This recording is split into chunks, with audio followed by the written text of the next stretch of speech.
എന്തായാലും ഈ വർഷത്തെ വാലൻറ്റൈൻസ് ഡേ ആണ് തീരാറായി. ചിലവർക്കൊക്കെ ഭയങ്കര സന്തോഷമായിരിക്കും, കാരണം ഫസ്റ്റ് ടൈം ഗിഫ്റ്റൊക്കെ കിട്ടി.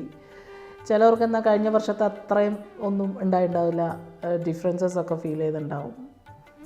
ഓക്കെ, അപ്പോൾ എന്തായാലും നമ്മൾ മനസ്സിലാക്കേണ്ട ഒരു കാര്യം എന്ന് പറഞ്ഞു കഴിഞ്ഞാൽ, നമ്മൾ ഇപ്പം ഒരാളെയാണ് ഇഷ്ടപ്പെടുന്നതെങ്കിൽ നമ്മൾ വിചാരിക്കുന്ന രീതിയിൽ നമ്മളോട് സ്നേഹം പ്രകടിപ്പിക്കണം. നമ്മൾ ചില രീതികളൊക്കെ വിചാരിച്ചിട്ട് ആ രീതിയിൽ അവർ പ്രകടിപ്പിക്കുന്നുണ്ടോ ഇല്ലയോ എന്ന് നോക്കുവാണെങ്കിൽ വലിയ ബുദ്ധിമുട്ടുണ്ടാക്കും. കാരണം ചിലവർ ഭയങ്കര ദേഷ്യപ്പെട്ടിട്ടൊക്കെ ആയിരിക്കും, ഇഷ്ടമുള്ളവരോടല്ലേ ദേഷ്യപ്പെടാൻ പറ്റുള്ളൂ എന്നായിരിക്കും അവർ പറയുന്നത്.